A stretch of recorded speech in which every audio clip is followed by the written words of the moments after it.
tu vois, le but du travail, c'est que les skieurs, la journée, ils ramènent la neige sur le bord des pistes. Ouais. Et nous, comme tu vois, là, avec la lame, on remet sur le milieu ou là où il y a besoin.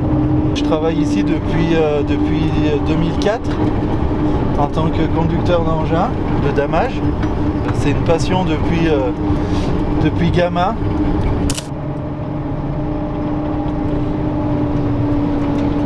Et je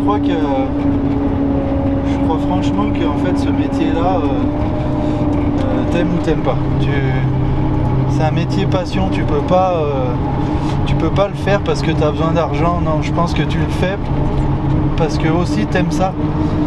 Il faut aimer se lever la nuit, il faut aimer travailler la nuit, il faut aimer être en contact avec la neige, être décalé du monde en permanence, tout l'hiver.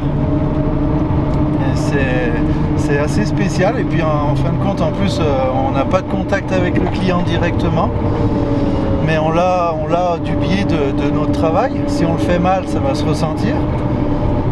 Donc c'est hyper important en fait d'avoir cette relation avec le skieur et puis nous-mêmes aussi de se mettre un peu à la place du skieur et d'aller sur les pistes quand on peut pour se rendre compte aussi du travail accompli, quoi. Et puis aussi du manque de neige à des endroits qu'on voit pas forcément. Donc c'est un métier qui est difficile par ses horaires, mais qui est vraiment passionnant par le travail de la neige. Et par le travail rendu surtout. Je crois que c'est ça que les gens apprécient, enfin ceux qui font ça, ils apprécient ça, la perfection, le travail qui peut se faire dans la finition. C'est l'expérience quoi, avec les années aussi, hein. Connaissance du terrain, un peu comme tous les métiers, hein, je dirais. Hein. On sait où le soleil tape, on sait où les skieurs tournent tout le temps. Après, il n'empêche que on en apprend toujours quand même. La neige, elle change aussi.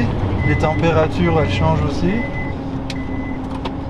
Donc voilà, il faut évoluer avec tout ça, avec le changement de dérèglement climatique.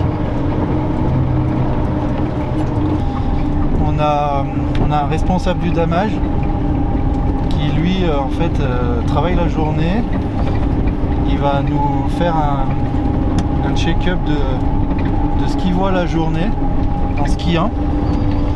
Il va établir le travail pour nous la nuit. Donc après, une fois qu'il a établi son travail en relation avec les chefs de massif et les directeurs, il nous fait le plan de damage. Tout simplement, on se retrouve autour d'une table et on a un plan de damage qui est défini par rapport au travail qui a été fait la journée. On a des pistes à faire ou à ne pas faire et les travaux qu'il y a à faire dessus ou pas. Et après on se répartit le travail entre nous en accord avec le responsable du damage. Les gros risques vraiment ça peut être les avalanches. Donc les avalanches elles peuvent embarquer la machine, elles peuvent recouvrir la machine. Après il faut savoir que quand il neige beaucoup, en fait il y a un PIDA, on appelle ça, c'est un plan d'intervention de déclenchement d'avalanche. Et quand il y a PIDA, il y a des zones où on ne doit pas aller avant le déclenchement. On doit attendre le déclenchement pour avoir le droit d'y aller.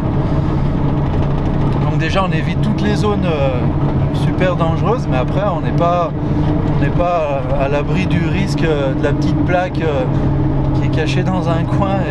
Et après avec le temps on connaît aussi un peu les endroits où le vent souffle et où ça peut partir facilement.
Quand il y a des fortes chutes de neige, on a le PIDA pour sécuriser les pistes. Donc là on commence un peu plus tôt quand il y a PIDA.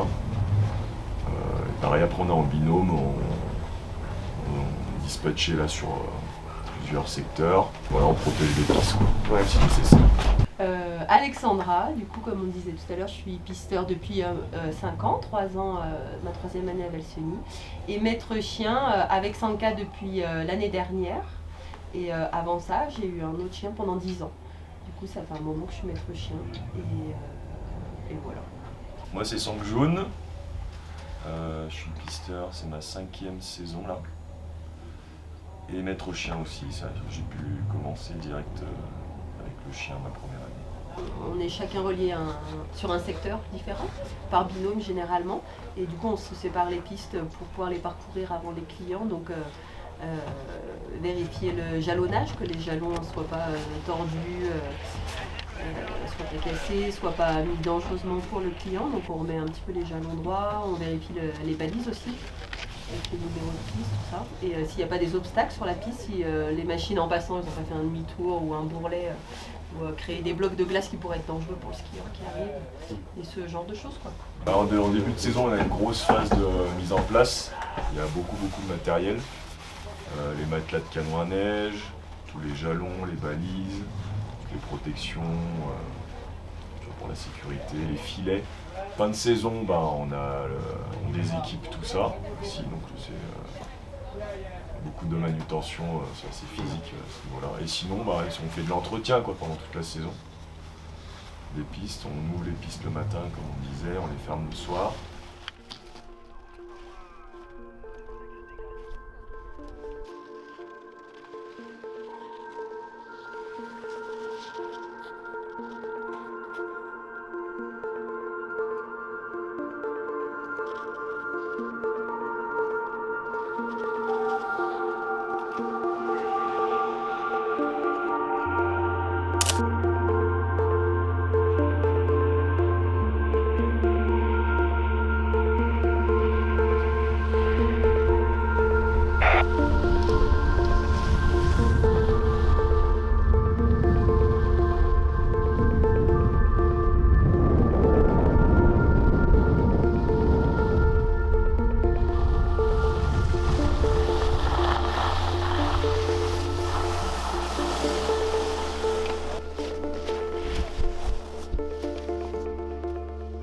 Un peu pour devenir pisteur, est-ce qu'il y a des formations spéciales? Est-ce que comment on en vient à être pisteur premier degré, maître chien par exemple?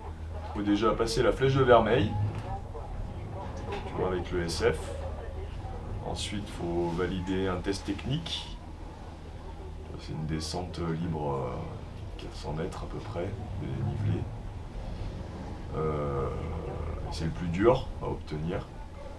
Et après, il y a 1 mois de formation, il y a 2 semaines de PSE, donc les formations de secourisme. Et ensuite, il y a 1 mois, à peu près, un peu plus d'1 mois de formation. Tu fais aussi beaucoup de secourisme et tu apprends aussi à conduire les traîneaux, les barquettes. Et ouais, après, il y en a 3 spécialités. Toff, par exemple, il a la météo.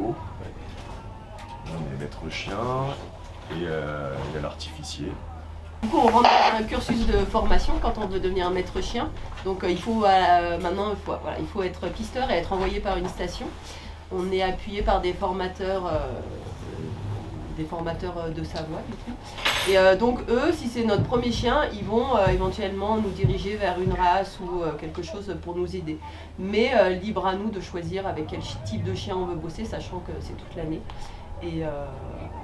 Et voilà. Ce qu'il faut, c'est surtout avoir la bonne relation avec le chien, ce qui donne à l'envie d'aller chercher le bonhomme sous la neige. Donc ça, c'est le plus important. Donc tous les chiens ont un bon odorat plus ou moins, mais voilà. Ce qui vaut, c'est l'envie. La première année, on fait une année à blanc, quand ils sont encore chiots. On fait un hiver, une saison où tu vois, on les habitue à prendre les remontées mécaniques. Il faut un hiver sans être opérationnel, quoi. Ouais. Et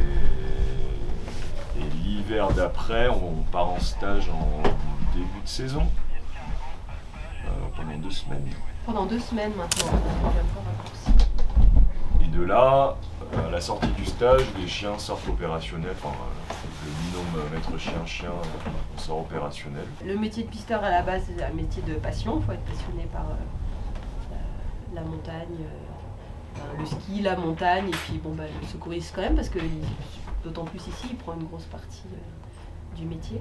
Et puis d'autant plus pour nous en tant que maître chien, si on veut devenir maître chien, il faut être passionné dès le début, parce que ça implique beaucoup d'investissement personnel, jusqu'à temps d'accéder à ce fameux stage national là, qui nous permet d'être diplômé et opérationnel.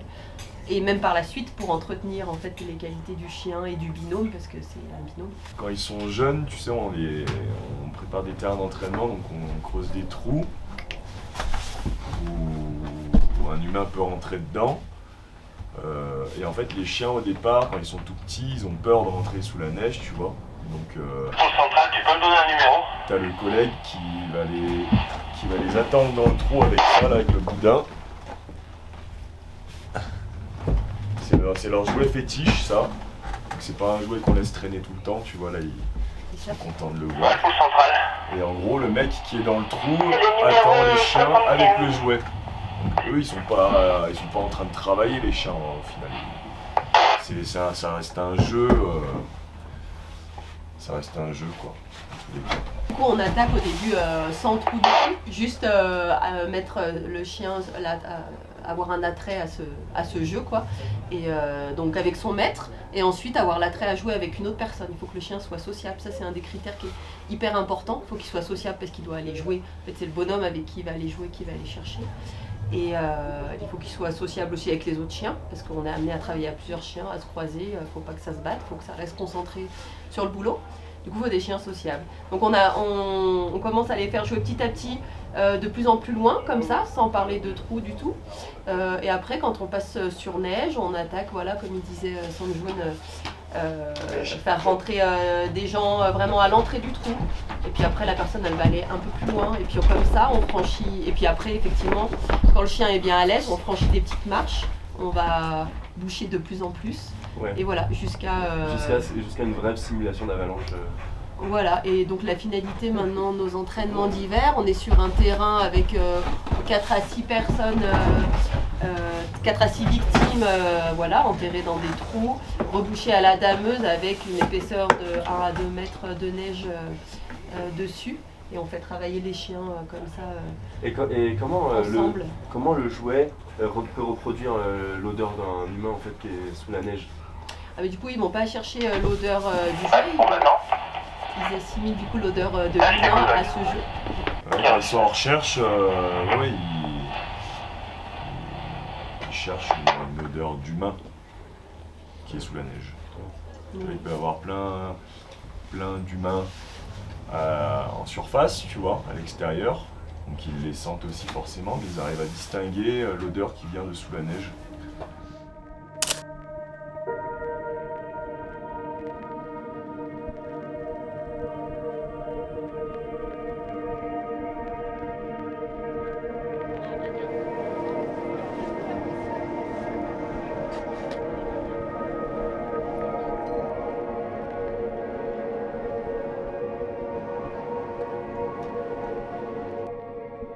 On teste un petit peu des choses, que ce soit donc dehors sur les télécommandes qu'on a extérieures ou portatives, et puis là sur l'arbre de commande, et puis après on va monter en gare faire les contrôles un petit peu plus poussés.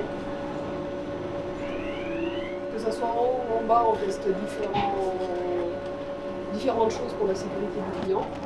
Donc, par exemple, il y a le portillon de mon département, si demain on ne va pas lever le garde-corps, on ne va pas se lever du siège, comme ça arrête automatiquement, ils ne peuvent pas faire un tour entier. Après, il y a tous les boutons d'arrêt d'urgence, s'il y a quelqu'un qui vient chuter, ou voilà, s'il y a un problème autre. Sur tous les appareils, donc on joue le jeu, c'est-à-dire si on voit qu'à un moment donné, il n'y a personne sur la ligne, voilà, le dernier client il est passé il y a 10 minutes, il n'y a plus personne là dans la file d'attente, on va baisser la vitesse, ça ne sert à rien en attendant de tourner à plein régime. On évite de rouler pour rien, du moins. Donc c'est pour ça, le matin, par exemple, tu as vu, j'arrive, j'ai juste le temps d'allumer mon appareil, de vérifier que tout soit en ordre déjà pour rouler une première fois. Et ensuite, j'achemine tout le personnel qui a besoin de monter en haut, donc c'est-à-dire les pisteurs et par exemple le TCH de la MET. Comme ça fait allumer l'appareil qu'une seule fois. Une fois qu'ils sont en haut, donc ma vigie, on reprend le cycle qu'on a fait tout à l'heure. La vigie donc fait ses contrôles et pendant ce temps-là, après l'appareil il reste éteint jusqu'à ce que s'il y a des pisteurs qui ont besoin de remonter, voilà, on les fait remonter. Mais sinon, les appareils restent éteints jusqu'à ce que ça soit ouvert à la clientèle. Ça évite de tourner pour rien. Après, donc, il y a certains appareils qui sont équipés de petites caméras qui indiquent aussi au conducteur, donc sur l'ordinateur, voilà, sur le petit site que je t'ai montré, ça va leur indiquer si la fréquentation est faible ou forte. Et en fonction de ça, le conducteur pourra s'adapter et régler sa vitesse. Après, les appareils qui ne sont pas équipés des petites caméras, dans tous les cas, il y a la vigie ou le conducteur, suivant où ils sont placés, qui régulent d'eux-mêmes, qui disent bah voilà, écoute, il n'y a personne, tu peux baisser la vitesse, ou voilà. Il y a toute, tu as vu, une batterie de test à faire, il y a de la vigilance dans la journée, il y a de l'écoute permanence, enfin, voilà, il y a vraiment un tas de choses. Donc moi, c'est un truc qui me plaisait depuis tout petite et je suis épanouie là-dedans, je suis la plus heureuse. Et du coup, je suis à Valseny parce que j'habite à Bramant, donc voilà, ça fait partie de Valseny.